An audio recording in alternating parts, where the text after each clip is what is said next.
encontré un lugar donde pude descalzar estos pies que de extravío no dan más. Hermanos, la semana pasada, hablando un momento con mis hijas por allí de un youtuber, me impresionó la cantidad de seguidores que se manejan a través de estas redes sociales.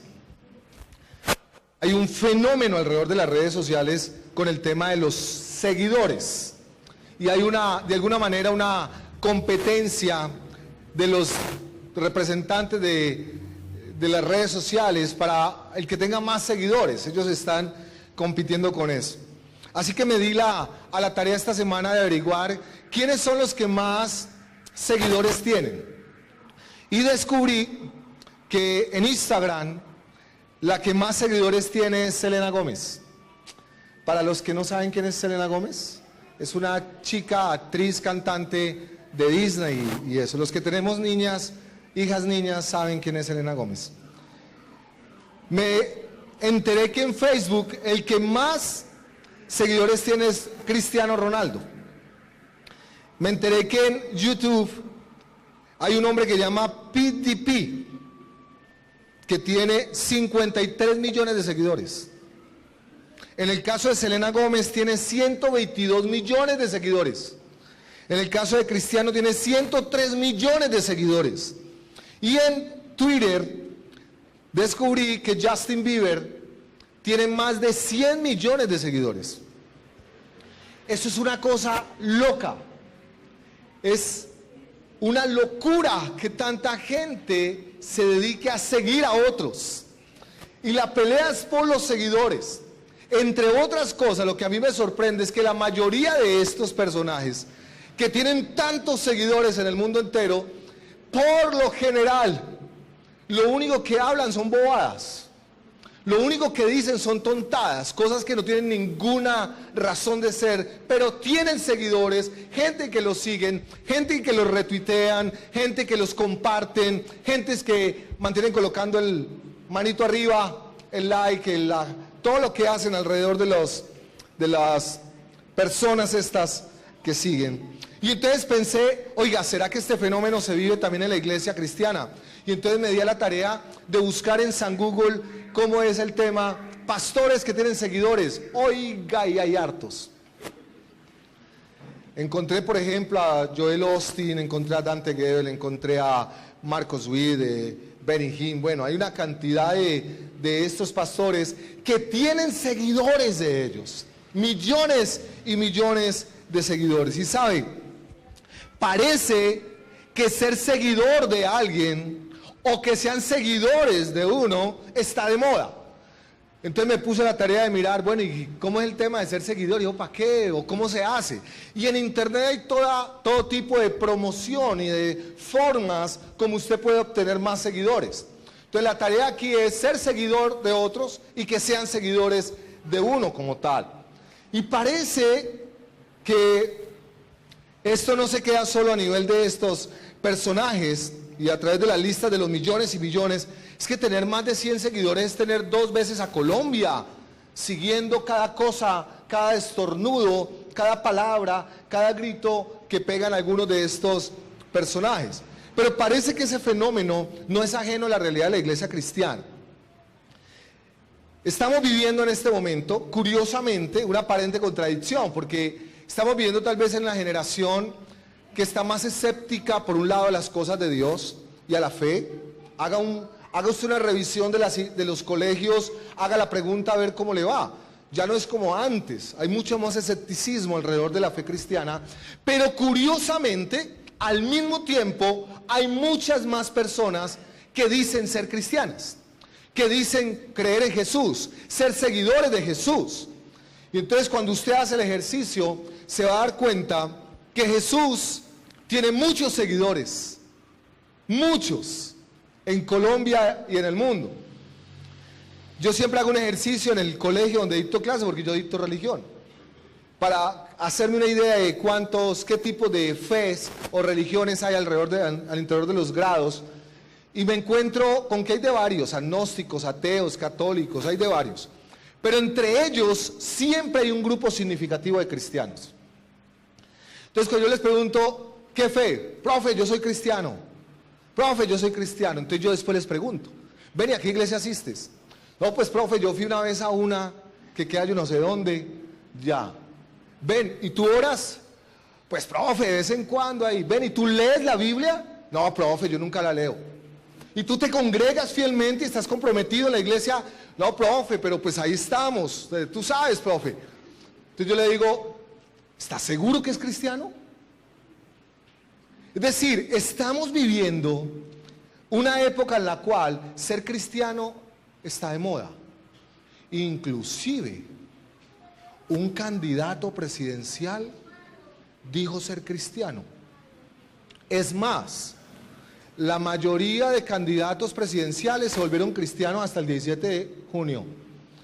Después de que pase el 17 de junio, varios de ellos volverán a su estado natural. Está de moda ser cristiano. Estamos viviendo tiempos de la cristianitis aguda. Y alguien podría preguntar, bueno, pastor, ¿y qué tiene de malo que Jesús tenga tantos seguidores?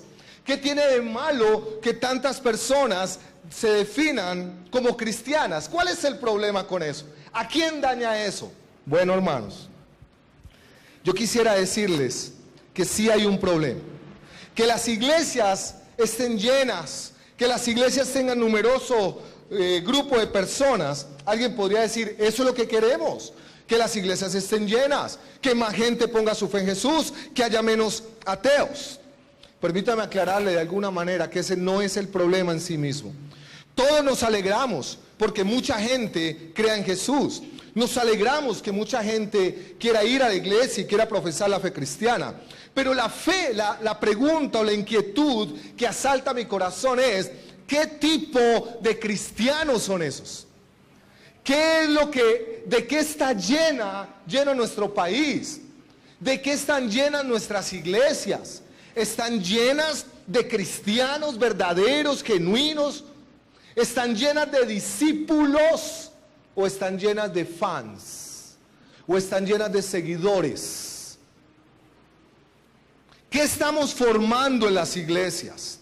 Hombres y mujeres con profundas convicciones, convicciones firmes y no negociables, o simplemente estamos felices haciendo cuentas alegres con una cantidad de personas o de gente que retuitea versículos bíblicos,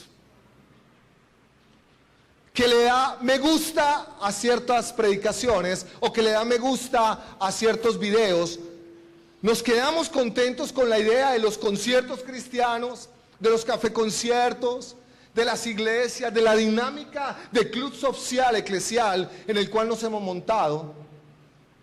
O estamos formando verdaderos discípulos formados a la imagen de Cristo, o estamos formando personas que están viviendo una espiritualidad vacía, tibia, pobre. O estamos formando discípulos radicales con convicciones profundas. Hermanos, o vivimos un cristianismo pobre, mediocre, tibio, o vivimos un cristianismo verdadero y comprometido con el Señor. ¿Sabe, hermanos? A mí me preocupa que con la fe cristiana esté ocurriendo lo mismo que con los seguidores de las estrellas de las redes sociales. Solo entretenimiento. Porque la particularidad de estos personajes que son tan seguidos en el mundo entero es que es puro entretenimiento, pura superficialidad, solo vacío. Ahí no hay contenido, ahí no hay profundidad, ahí no hay propuesta, es puro entretenimiento.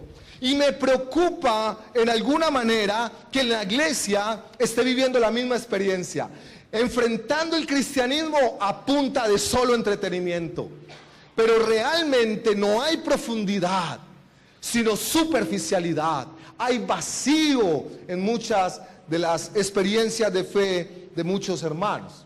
Es decir, me preocupa que la iglesia de Cristo, y especialmente esta que el Señor nos ha llamado a pastorear, termine siendo una iglesia de puros seguidores de Jesús, Gente que le gusta la fe cristiana, que le gusta identificarse como cristiano, que le gusta escuchar prédicas, que se sabe canciones cristianas, que tuitea de vez en cuando algún versículo, que participa de congresos, de reuniones cristianos, pero que realmente son puro entretenimiento, pura fachada, pura superficialidad.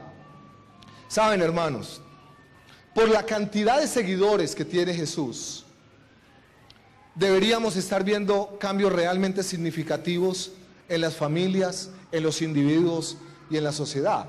Pero es precisamente eso lo que no estamos viendo. ¿Sabe? La iglesia de Cristo debería ser un referente claro en medio de las realidades que estamos viviendo. Sin embargo, la iglesia no lo está haciendo. Y un ejemplo de esto son la contienda electoral que se define dentro de 8 días. Qué papel tan vergonzoso el que está viviendo la iglesia cristiana en medio de las elecciones de este tiempo. Sin embargo, yo debo decir que la iglesia de Cristo parece que es una seguidora más, ha caído en la misma trampa y no hemos entendido que el llamado del Señor es hacer más que seguidores, discípulos del Señor. Y ese es el título de esta predicación, de seguidores a discípulos. Y para esto quiero que vaya a subir al libro de Lucas capítulo 14, verso 25. ¿Qué tal si lo leemos en voz alta, por favor? Grandes multitudes iban con él y volviéndose les dijo: si alguno viene a mí y no aborrece a su padre y a su madre, mujer e hijos y hermanos y hermanas, aún también su propia vida, no puede ser mi discípulo. Siguiente verso. Y el que no lleva su cruz y viene en pos de mí, no puede ser mi discípulo. Porque ¿quién de vosotros, queriendo edificar una torre, no se sienta primero y calcula los gastos a ver si tiene lo que necesita para acabarla? No sea que después que haya puesto el cimiento y no pueda acabarla, todos los que la vean comiencen a hacer burla de él, diciendo: este hombre comenzó a edificar y no pudo acabar. ¿O qué rey, al marchar a la guerra contra otro rey, no se sienta primero y considera si puede hacer frente con 10,000 al que viene contra él con 20,000?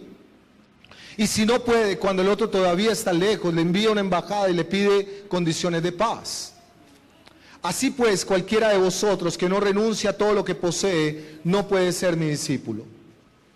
Buena es la sal, mas si la sal se hiciera insípida, ¿con qué se sazonará? Ni para la tierra, ni para el muladar es útil. La arrojan fuera. El que tiene oídos para oír, oiga.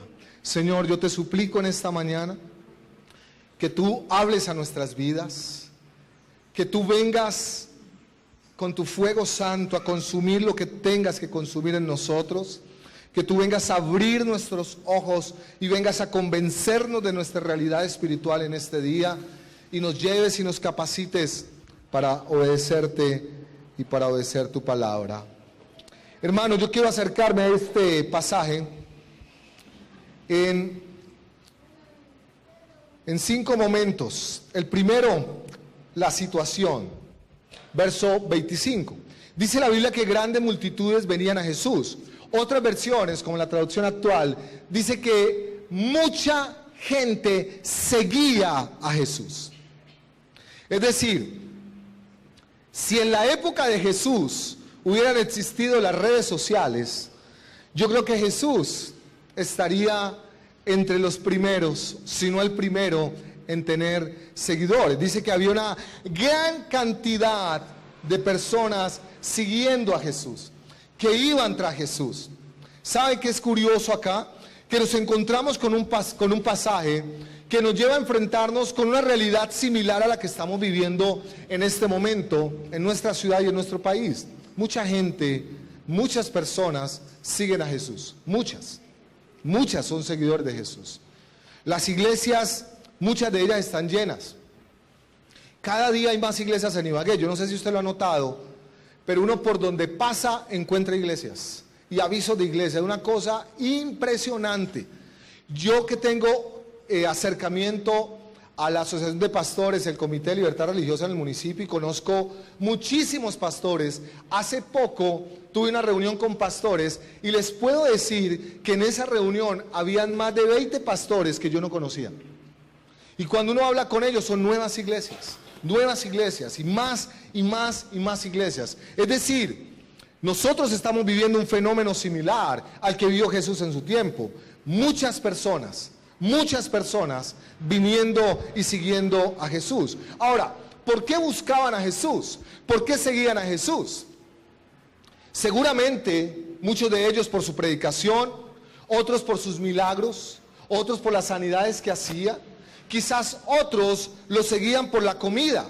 Recuerden ustedes que él hizo algunos milagros, como la alimentación de los 5,000, como la alimentación de los 4,000, así que seguramente algunos de ellos lo seguían por eso. Sin embargo, Jesús, que conoce el corazón de ellos y sabe perfectamente que muchos de ellos no están dispuestos a pagar el precio para seguirle, que muchos de ellos quieren seguir disfrutando de los beneficios de seguir a Jesús, pero desde la comodidad de sus casas o desde la comodidad del sofá de su casa, sin adquirir el compromiso y la responsabilidad de ser un discípulo con todo lo que esto conlleva. Yo he escuchado, a mí me han dicho personas, ven, ¿dónde te estás congregando? Pastor, en Enlace. Cuénteme, ¿cómo es eso? ¿Cómo me congrego en Enlace? Otros, ¿sabe qué me han dicho? Alguien me dijo un día, pastor, me voy a congregar en la IBI. ¿Sabe qué es la IBI? Es una iglesia en Costa Rica, la iglesia que pastorea Miguel Núñez. ¿Dónde se congrega? No, en la IBI. ¿Cómo así? Y Miguel Núñez sabe que usted es oveja, que se congrega allá. Entonces, ¿qué quiere? Quieren congregarse desde la comodidad de su cama, acostados, para adorar al Señor acostados, ver la predicación acostados. No tienen que estresarse saludando a otros hermanos, porque algunos pues de esto se pueden creer un poquito como de mejor familia, ¿no? Entonces, no lo crea, hay personas que sienten que no se quieren juntar con la chusma de la iglesia y ser parte de la comunidad. Y además de esto, se ahorran el diezmo y la ofrenda. ¿Saben, hermanos? Hay muchas personas que quieren ser seguidores de Jesús y vivir la experiencia de la vida cristiana sin pagar el precio. ¿Sabe, hermanos? Me sorprende decir que en esta declaración Jesús está yendo en contra de todo. No es lo que cualquier evangelista, cualquier pastor que se respete desea, hermanos. Si hay algo que cualquier pastor y cualquier persona o evangelista desea, es que la iglesia esté llena. O sea, yo no sé por qué razón para nosotros los pastores es tan importante que la gente venga a la iglesia y que se llene el auditorio. La mayoría estaríamos encantados. Siempre me he preguntado cuando me enfrento a estos textos es, ¿qué haría yo con esa multitud? Tengo una multitud esperando. Miles de seguidores tenía Jesús en la época. Siempre me pregunto, ¿qué hubiera hecho yo? Cuando los veo todos siguiendo, esperando a ver yo qué voy a hacer. Y siempre he pensado que lo más seguro es que yo diría, hermanos, nos tocó hacer un banquete para que construyamos un auditorio, para que nos metamos a adorar al Señor. ¿Sabe qué es lo que muchos desearían? Tener llenos los auditorios sin importar si el compromiso de los que están en ese auditorio es real o no. Si el compromiso de los que van y de esa multitud realmente son de aquellos que quieren ser discípulos del Señor. Siempre me pregunto, si nosotros estamos dispuestos a sacrificar el mensaje simplemente por no incomodar a las multitudes. Este Jesús tiene la tendencia, a diferencia de muchos de nosotros, de no dejarse impresionar por los números. ¿Sabe cómo se define en la iglesia cristiana el éxito de un pastor? ¿Sabe cómo normalmente en el común de las personas y los pastores se mide o se determina el éxito de una iglesia o un pastor? ¿Sabe cómo? Por el número de personas que asisten, por los auditorios o las posesiones, por la plata que recogen. Y de esta manera se decide si ese es un pastor exitoso o no es exitoso. Y entonces, cuando hay congresos y eventos grandes sobre la iglesia, la plantación de obras y el reino de Dios, adivine a qué pastores invitan. A los que tienen grandes auditorios, a los que tienen muchas personas, porque los demás quieren oír cómo este hizo, qué estrategias utilizó, cómo se logró conseguir toda esta cantidad de seguidores y toda esta cantidad de gente en las iglesias. Muchos caemos en la trampa de medirnos en el éxito del ministerio por el número de personas que se tienen. Hermanos, miren, nosotros cumplimos, si Dios quiere, el próximo viernes, esta iglesia cumple 4 años. 4 añitos. Y si Dios quiere, y todo sale bien, el próximo sábado estaremos dando inicio a la iglesia del Tunal, a la iglesia hija, la primera iglesia que sale de aquí, allí en el sector del Tunal. Si yo, de acuerdo a la base de datos que yo tengo de la iglesia, tan bello, los abuelitos del Tunal, vean. Es una bendición. Y si Dios quiere, en 2 semanas estaremos teniendo la ordenación pastoral de la primera pareja pastoral de la vid, la primicia. Si yo miro la base de datos de esta iglesia, en la base de datos dice, con nombres propios de familias, que esta iglesia son 270, 280 miembros, más o menos. Más o menos 60, 70 niños. El resto son adultos y jóvenes. En 4 años, que haya una iglesia de este tamaño, puede ser un motivo de orgullo y de gratitud al Señor. Y efectivamente que es la gracia de Dios. Y podríamos entonces mostrar que somos tantos, que hay harta gente, que están los comedores y que estamos con la iglesia hija. Sin embargo, yo no puedo hacer eso, porque la opción preferencial de Jesús no fue esa. Jesús lo que hizo frente a la multitud fue, apenas los vio, yo me imagino, para mí es importante imaginarme las escrituras, y para mí es importante colocarme allá, imaginarme que estoy allá, para ver qué se siente, como cuando uno lee ciertos libros, que vive lo que está leyendo. Y yo me imagino siempre a Jesús con toda esa multitud queriendo coronarlo como rey. ¡Wow! ¡Qué éxito de ministerio! ¡Qué tremendo ministerio! Mire las multitudes. Y Jesús, que no se mueve por los números, que no ve lo que el hombre ve, se voltea y les dice, un momentico, a ver, multitudes apasionadas, yo me lo imagino danzando, remolineando, haciendo de todo, detrás del Señor. ¡Ah! Momentico. ¿Ustedes están seguros que me quieren seguir? ¿Ustedes están seguros que quieren ser mis discípulos? Y empieza el colador.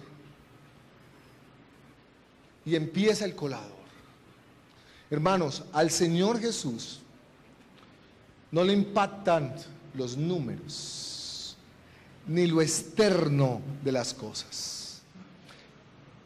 Permítame ir ahora a la aclaración, una pequeña aclaración del texto.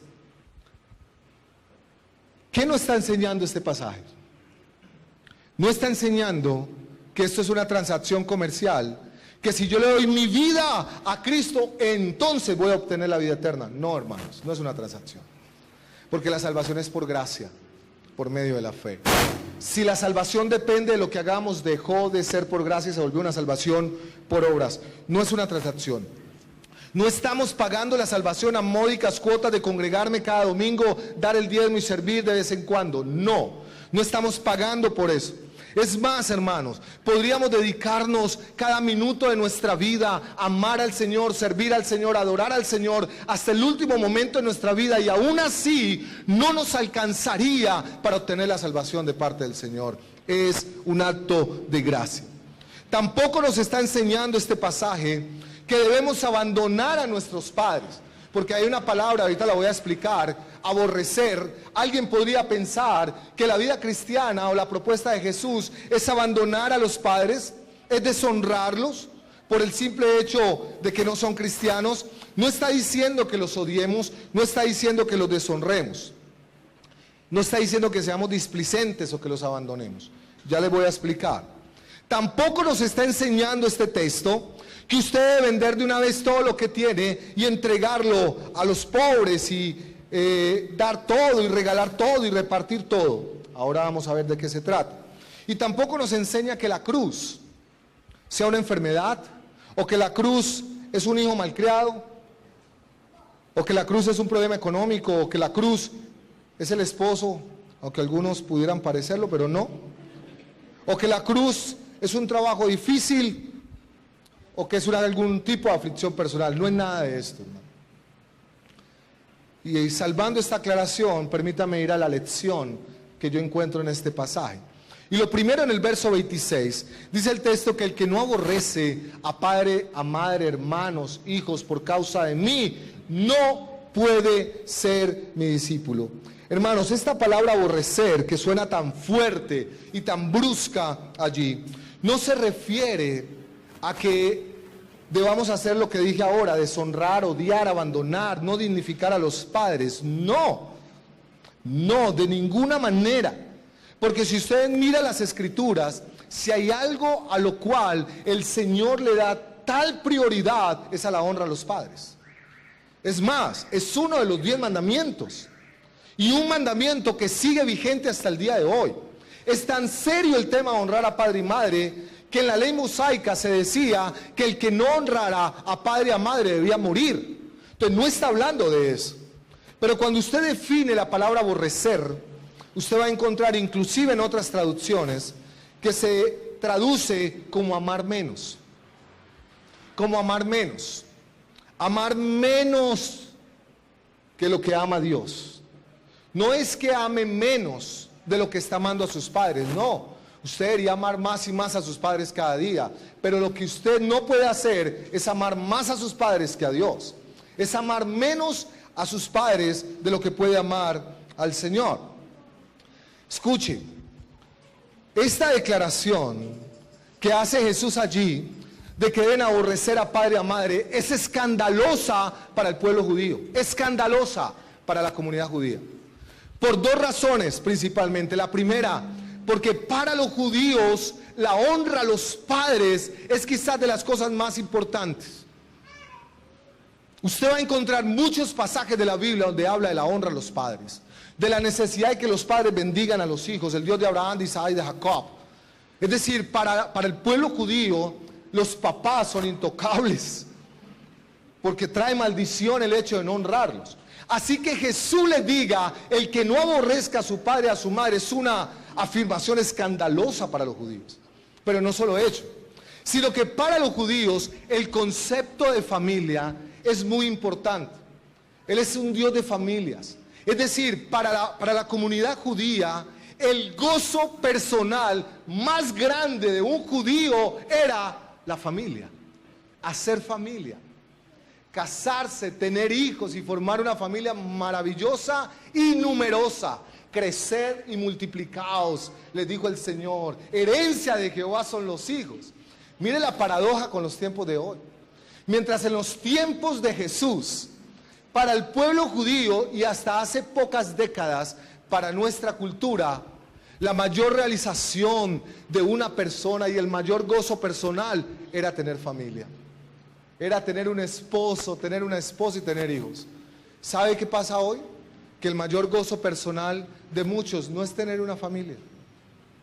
Es tener una carrera, es tener dinero, es lograr otro tipo de cosas. Así que esta afirmación, el que no aborrece a padre o a madre, en ese contexto es absolutamente escandalosa. Sin embargo, teniendo en cuenta esta definición de amar menos, aunque no es una invitación a deshonrar a nuestros padres, sí es, escuche hermano, una clara indicación de que aquellos que quieran ser discípulos de Cristo, deben amar menos a sus parejas, menos a sus hijos, menos a sus hermanos, menos a sus amigos, menos su trabajo, menos deben amarse a sí mismos de lo que aman al Señor. Sí hay una clara invitación a que no pueden tener el lugar que le corresponde solo al Señor. El discípulo debe saber, y usted debe saber en esta mañana, que la principal prioridad en su vida debe ser el Señor. Ese es un tema de prioridad. Su principal prioridad en su vida debe ser el Señor. Y el Señor espera de sus discípulos una devoción extrema y total de sus vidas. Él no está dispuesto a compartir o a competir mejor por nuestro amor en nuestro corazón. O lo amamos o no lo amamos. O lo tenemos o no lo tenemos. Hermanos, sabemos de la lealtad que mucho le debemos a nuestras familias. Y escuche bien, un cristiano, un discípulo del Señor debe hacer todo lo que esté a su alcance para amar, honrar a sus padres y a los miembros de su familia, para honrar a sus amigos, para honrar a sus hijos. Un cristiano debe hacer todo lo que esté a su alcance para hacerlo. Sin embargo, un cristiano no debe su absoluta devoción a la familia, sino a Cristo. Si somos honestos, no tuvo que ser fácil para los judíos dar ese paso de fe. Y para nosotros tampoco lo es. Es más, es tan difícil que algunos han dejado de seguir al Señor por evitar el rechazo de su familia, por comentarios, por evitar problemas en la casa. Otros han cambiado sus valores, sus principios y sus lineamientos en la casa simplemente para no ser incómodos para ciertos familiares. Otros han decidido ocultar su fe, esconder su fe y negar al Señor simplemente para no incomodar a los demás. ¿Sabe de qué está hablando esto, hermanos? Que usted y yo, si queremos pasar de ser simples fans de Jesús, simple gente que retuitea cosas, que pone videos, que le gustan las prédicas, que sabe de canciones cristianas, que le gusta poner el me gusta y este tipo de cosas, a ser verdaderos discípulos del Señor, el Señor Jesús debe ocupar el primer lugar en su vida. No puede amar más a sus padres, no puede amar más a su esposo o a su esposa y a sus hijos que al Señor. Ese es el costo del discipulado. Por eso es que muchos se fueron. Por eso es que muchos se fueron. Yo me imagino el escenario, imagínense. Va la multitud detrás de Jesús. Van todos felices, seguidores de Jesús. Es tan rico ser cristiano, es tan chévere ser cristiano. Ahora ser cristiano está de moda. Todos somos cristianos. ¡Viva Cristo! ¡Aleluya! Y empieza Jesús. Si usted no está dispuesto a amar menos a su pareja, a sus hijos, a sus padres, su trabajo y usted mismo por causa de mí, no es digno de mí, no puede ser mi discípulo. Yo me imagino la escena de personas en esa multitud empezando a dar la vuelta.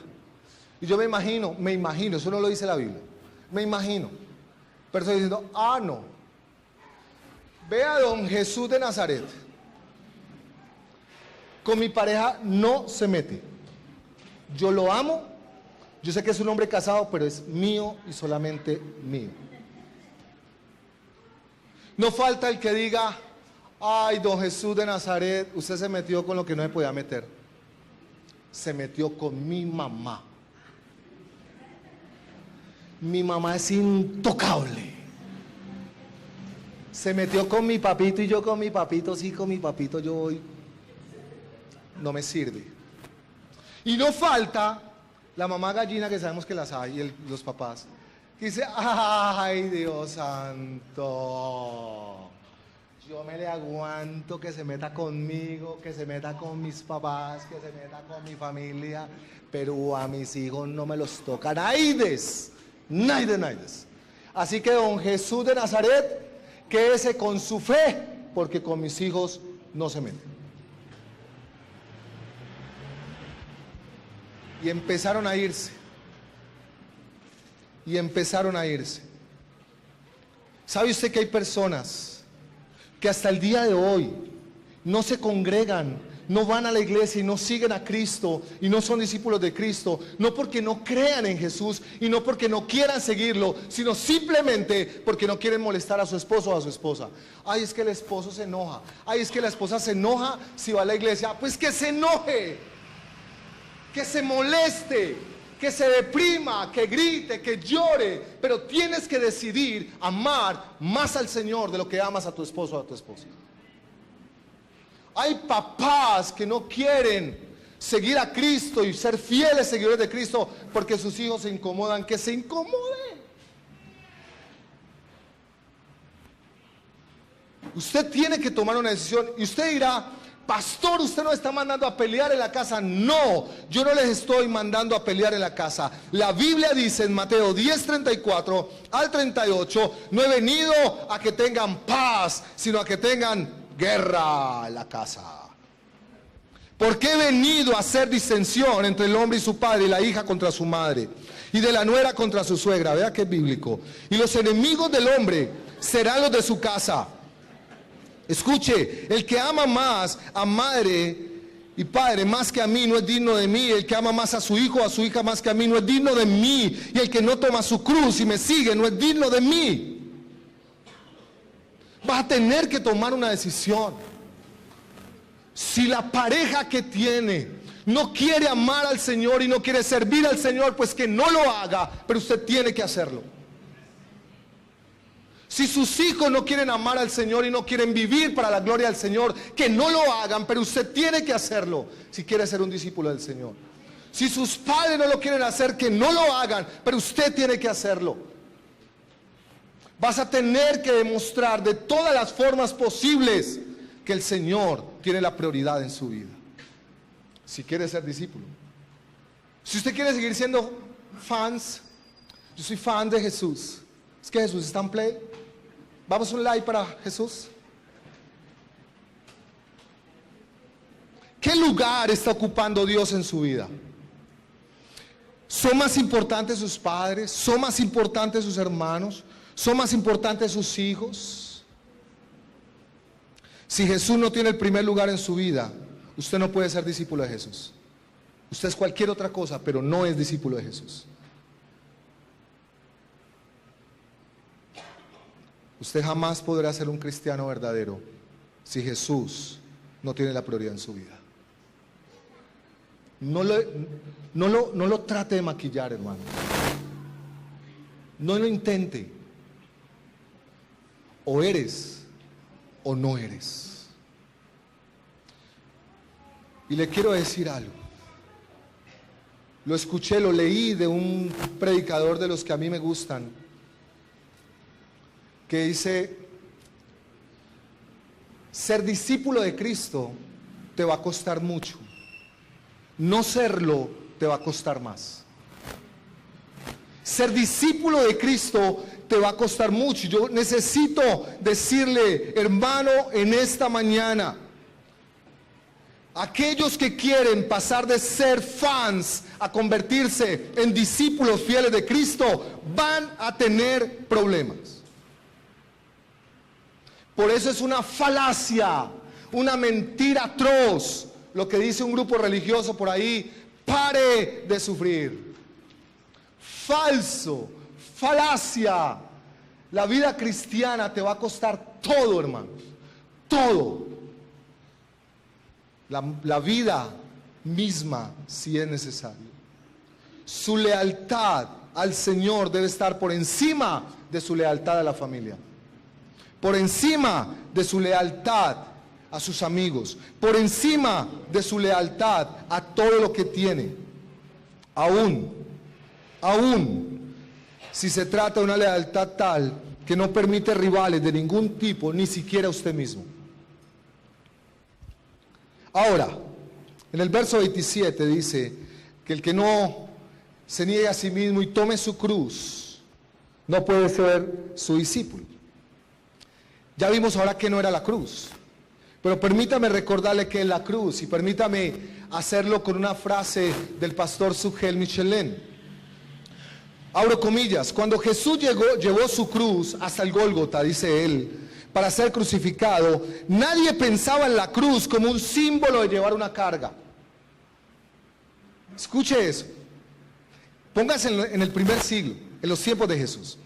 Cuando Jesús llevó su cruz hasta el Gólgota para ser crucificado, nadie pensaba en la cruz como un símbolo para llevar una carga.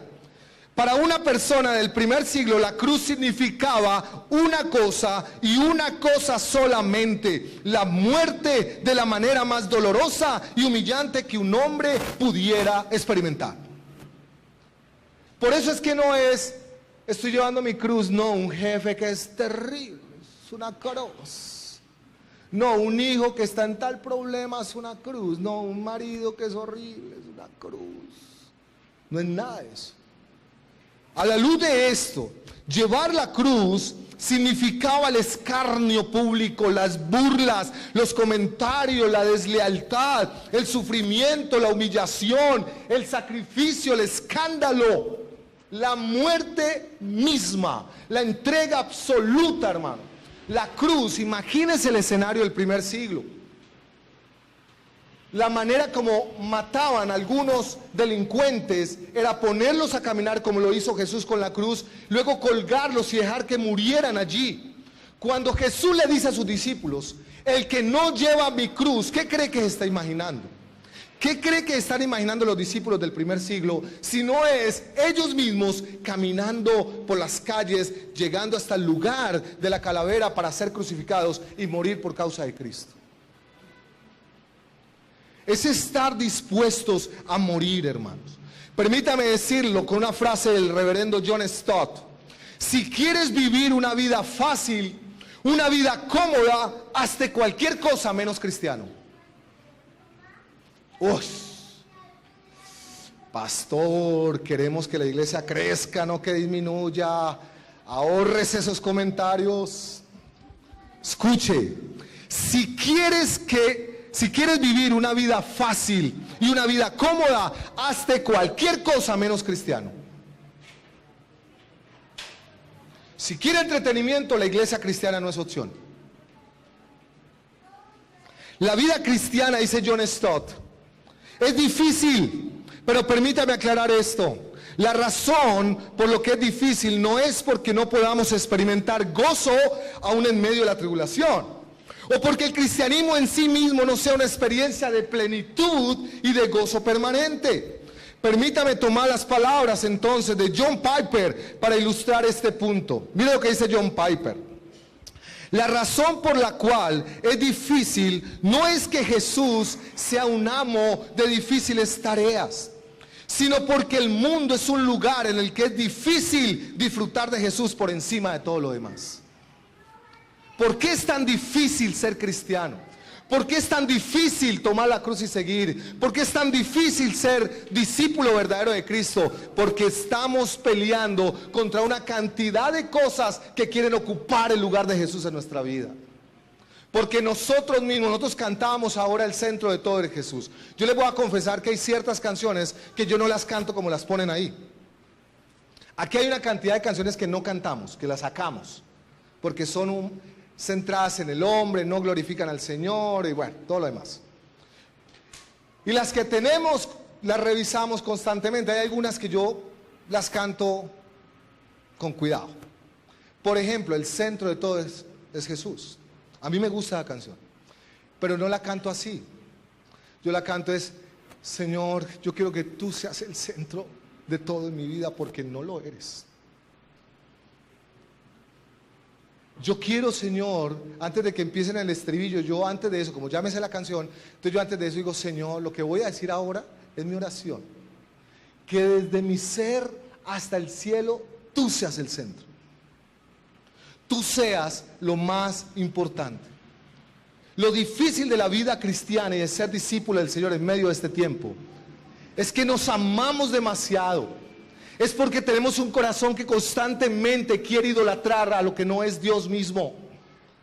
Es porque todo le quita lugar al Señor. Porque el trabajo, la profesión, los estudios, las personas, las relaciones, las amistades, la pareja, los hijos, los padres, todo quiere quitarle lugar al Señor. Y el que toma la cruz es el que logra, en medio de todo esto, colocar al Señor en primer lugar sobre todas estas cosas. Por esa razón, ser discípulo de Cristo no es fácil. No es fácil.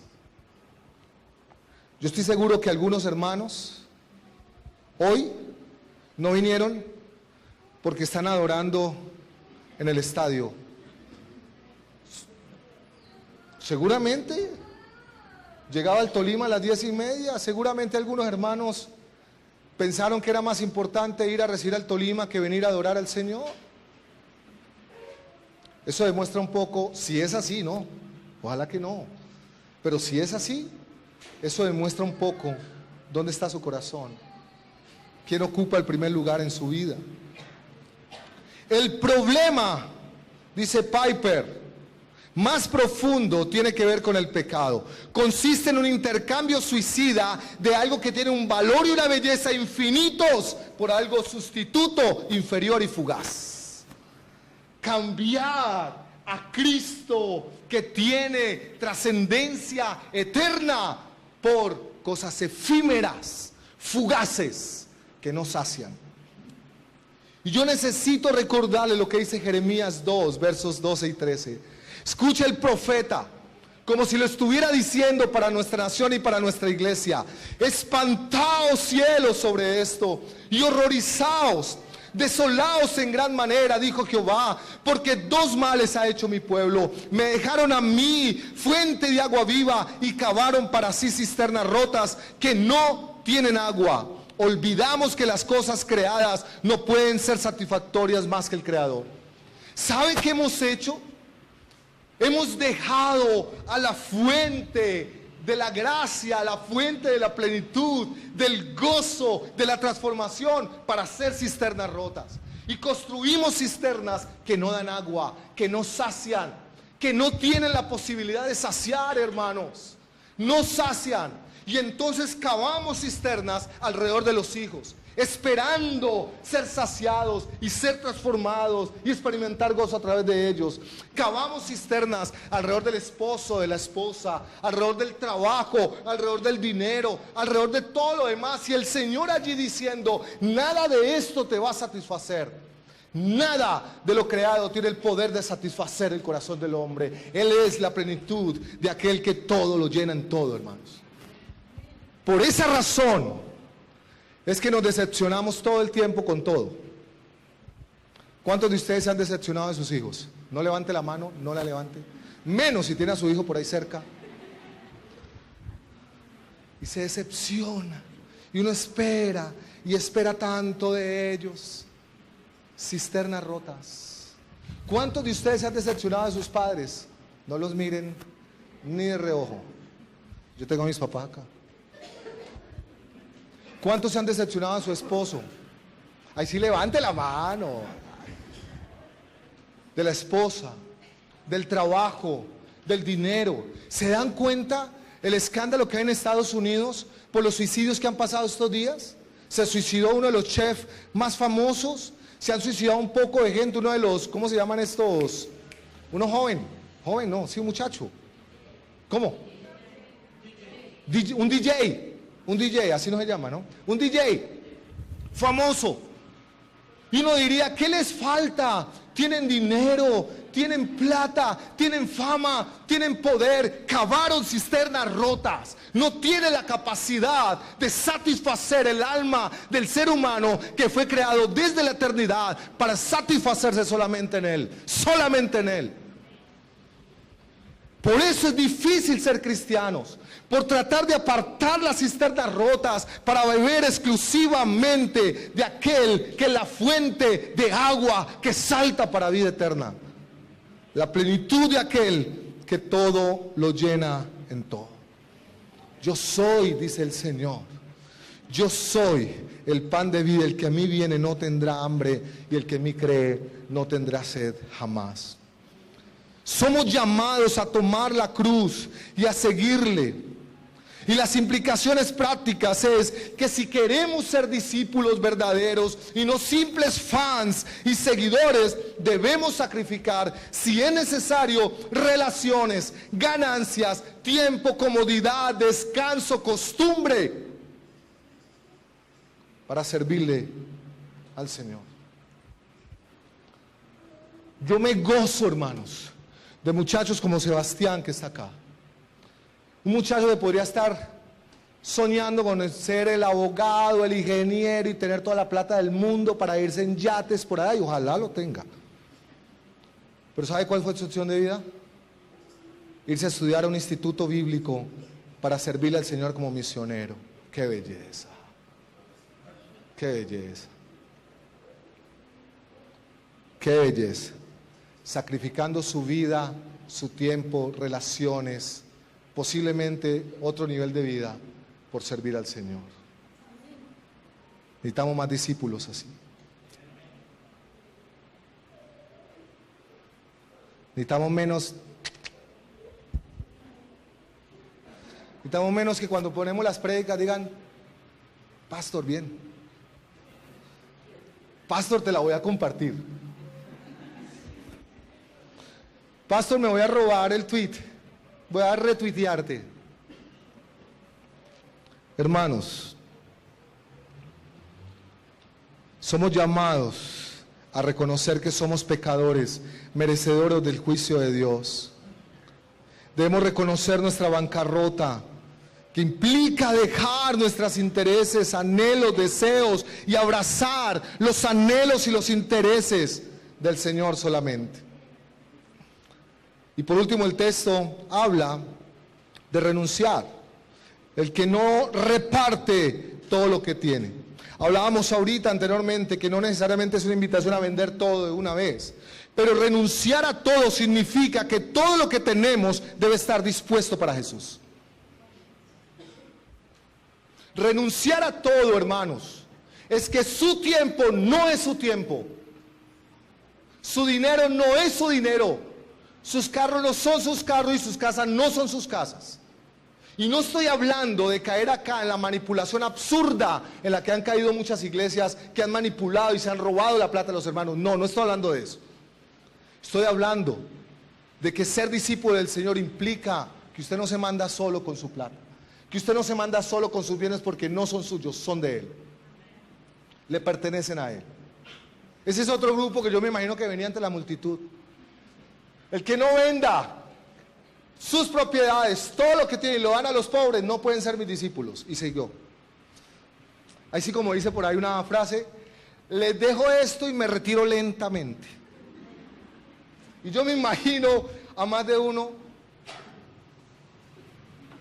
pero mi carro, mi motico y mi casa para orar,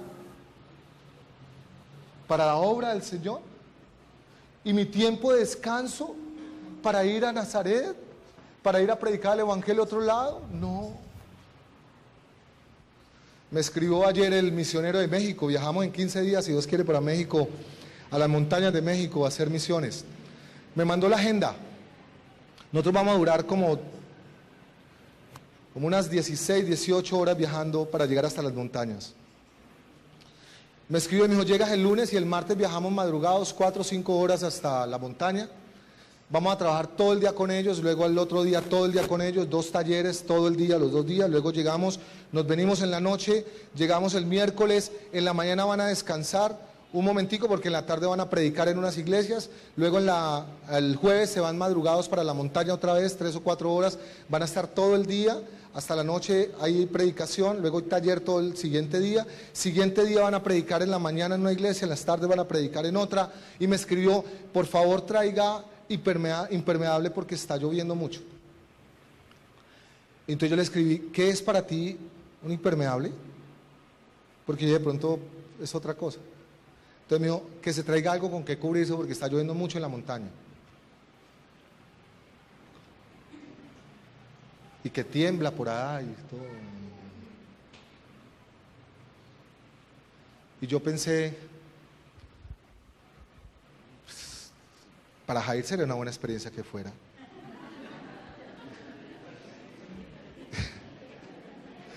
Es que yo voy a estar como ocupado unos días. No es nuestro tiempo, no es lo que queremos, lo que Él quiere para su gloria. Lo que esto implica en la práctica es que Jesús, cuando los intereses nuestros se interpongan con los de Jesús, debemos poner los de Jesús por encima de los nuestros. Ser discípulo y no solo seguidor de Jesús también rompe nuestra relación con las posesiones. Y ahí está el ejemplo del joven rico. Si hay algo que nos impide muchas veces seguir a Jesús, es precisamente nuestras posesiones. Pastor, yo quiero servir al Señor, pero es que usted sabe, tengo tantos compromisos, hay que pagar el carro, la casa, las vacaciones, hay que pagar lo que compré, la ropa, el colegio y todo eso. No hay tiempo, pastor, para servir al Señor. Espéreme que yo termino de pagar todo eso y ahí sí cuenta conmigo tiempo completo. En el velorio, cuando me muera lo tendremos ahí completico, de tiempo completo. Por favor. Y como diría un amigo mío, con todo respeto, permítame terminar con lo siguiente. Hay una recompensa. Hay una recompensa. Sebastián, Jair, Ruby, que le quieren servir al Señor de tiempo completo y gastar sus vidas al Señor. Hay recompensa. Escuchen bien, el costo de seguir a Cristo es inevitable. Te va a costar seguir a Cristo. Pero el costo de no seguirlo es incalculable. Una eternidad sin Cristo. Hermano querido, con Cristo es todo o nada. Escuche lo que dice Marcos. Respondiendo Jesús le dijo: de cierto os digo que no hay ninguno que haya dejado casa o hermanos o hermanas o padre o madre o mujer o hijos o tierras por causa de mí del evangelio, que no reciba 100 veces más ahora en este tiempo, casas, hermanos, hermanas, madres, hijos y tierras, con persecuciones, y en el siglo venidero la vida eterna. Es costoso seguir a Cristo. Te va a costar tu vida, te va a costar tus posesiones, tus sueños, tus anhelos, tus planes. Te puede costar todo esto, pero te va a costar más no ser discípulo de Cristo.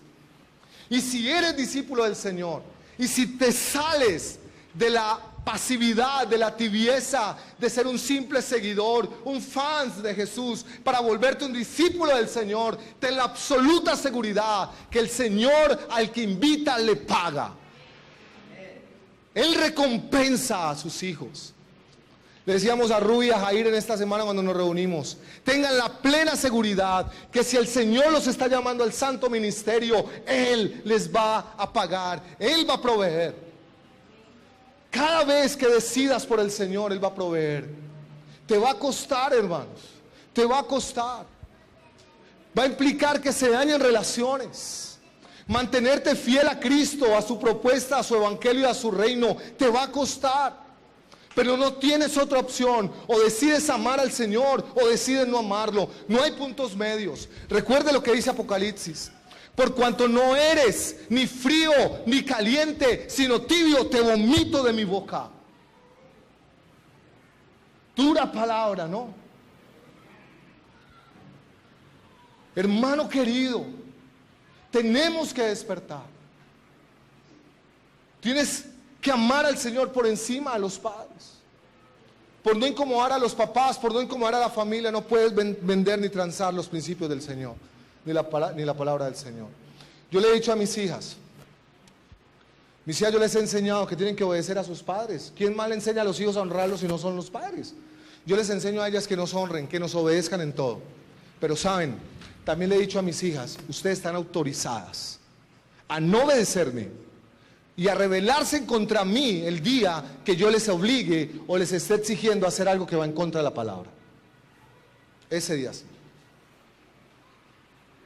Antes no.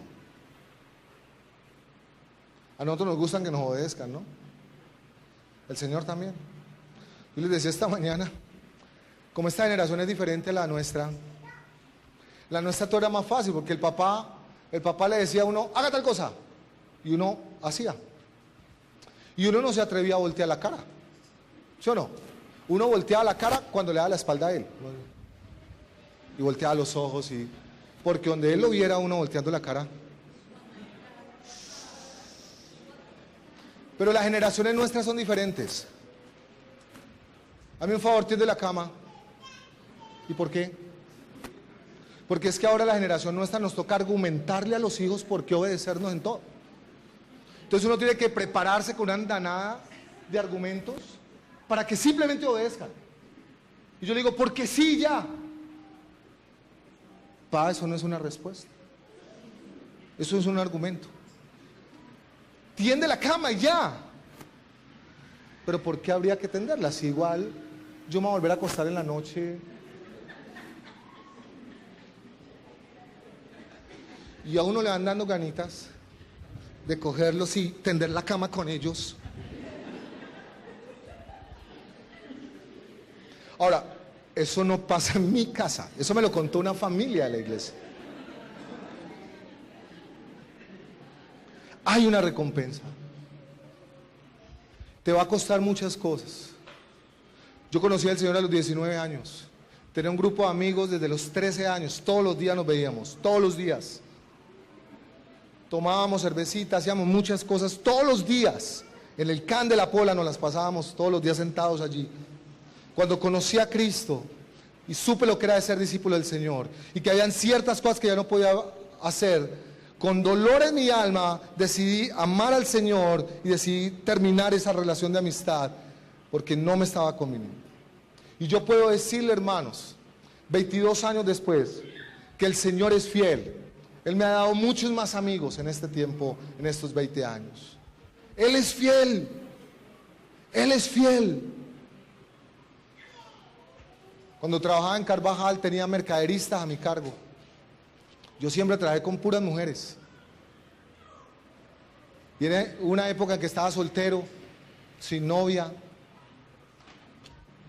esperando a que llegara mi esposa, y mi esposa por allá, yo no sé dónde.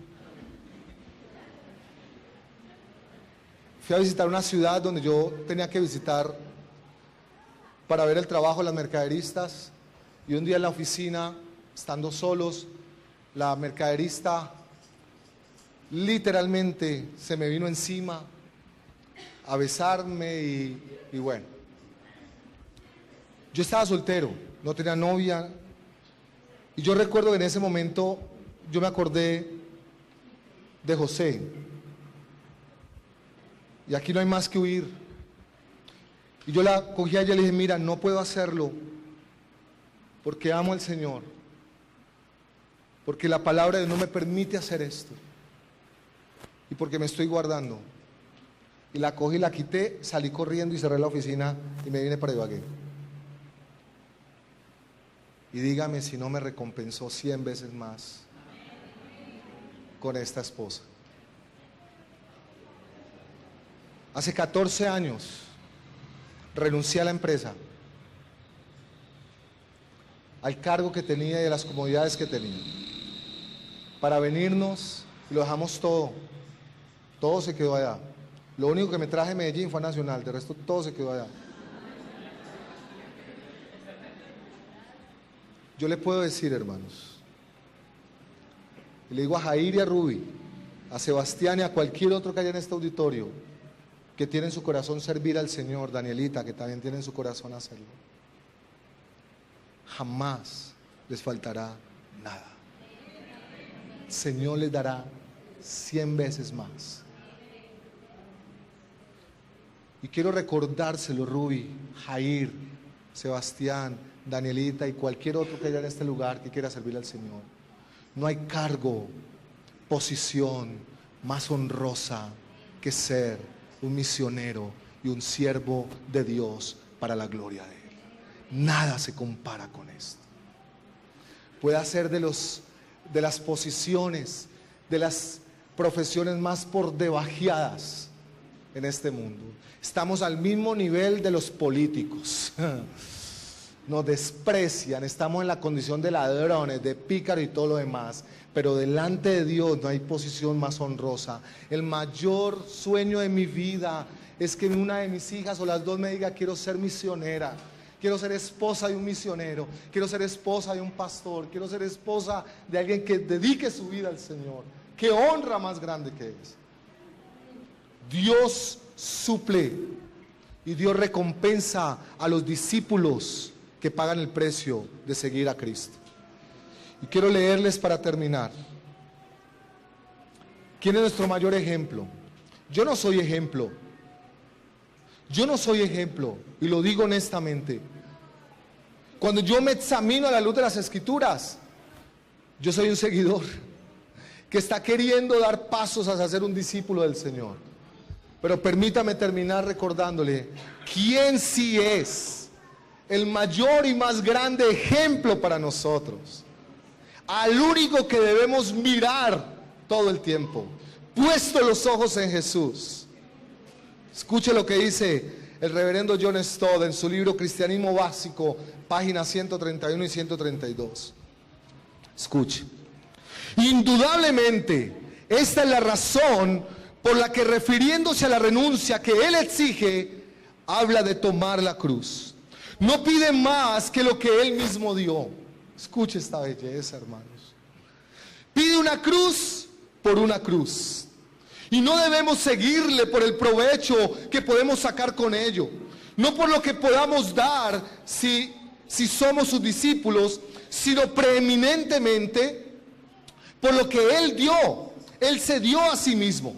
¿Nos costará mucho? A Él le costó más. Cuando vino, dejó la gloria del Padre, la seguridad del cielo, la adoración de innumerables huestes angelicales. Se humilló al punto que tomó sobre sí la naturaleza humana. Nació en un establo y fue puesto en un pesebre. Trabajó como carpintero, hizo amigos entre rudos pescadores, murió sobre una cruz vulgar y llevó sobre sí los pecados del mundo. Solo la visión de la cruz puede inspirar nuestra voluntad para que nos olvidemos de nosotros mismos y sigamos a Cristo. Nuestras pequeñas crisis serán eclipsadas frente a la suya. Si vislumbramos la grandeza del amor que le llevó a sufrir tanta vergüenza y dolor por nosotros que solo merecíamos el juicio, no nos queda otro recurso. ¿Cómo podemos negar o rechazar tanto amor? Si sufres de anemia moral, mi consejo es que te alejes del cristianismo. Si quieres vivir una vida fácil y cómoda, hazte cualquier cosa menos cristiano. Pero si quieres una vida de alto descubrimiento que satisfaga profundamente la naturaleza que Dios te ha dado, si quieres una vida en la cual disfrutes del privilegio de servir a Dios y a tus semejantes, si quieres una vida que exprese algo de la inmensa gratitud que empiezas a sentir hacia aquel que murió por ti, entonces te invito a que sin reservas y sin demoras rindas tu vida a tu Señor y Salvador, Cristo Jesús. Qué belleza, hermanos.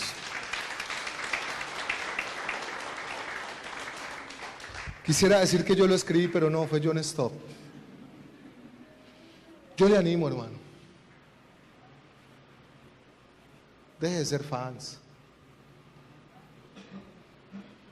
Y caminemos juntos en la aventura de ser discípulos, cueste lo que cueste. No te niegues.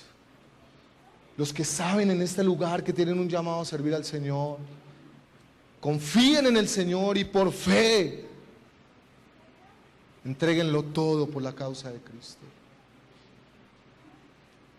Vamos a orar. Padre, yo quiero orar en esta mañana. Oh Señor, yo quisiera poder decir que soy discípulo, pero tú conoces mi corazón y tú conoces mi vida. Me amo demasiado.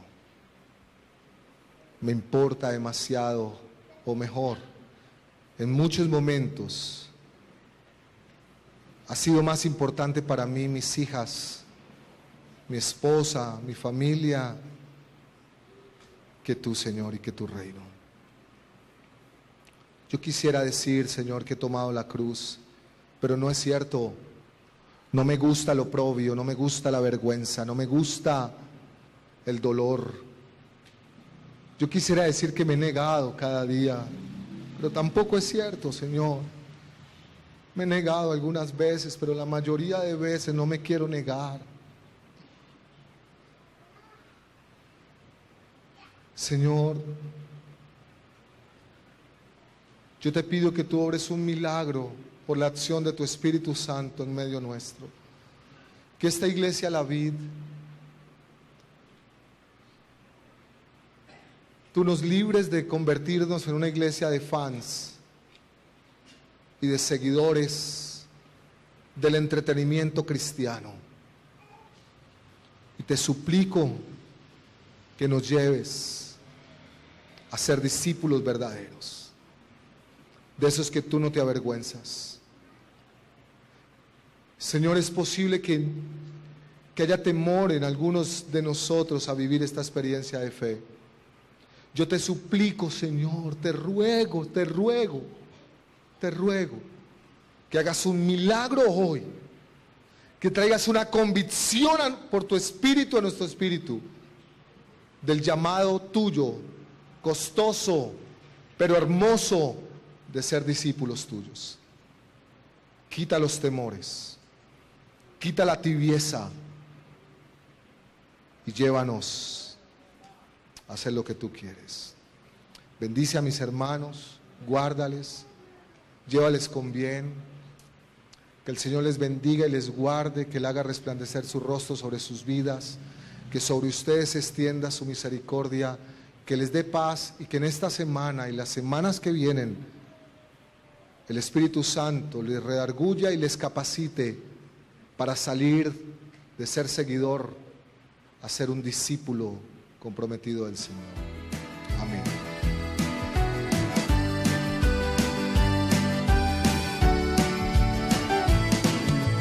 Encontré un abrazo que se niega a reprochar, un silbo apacible en medio de la tempestad.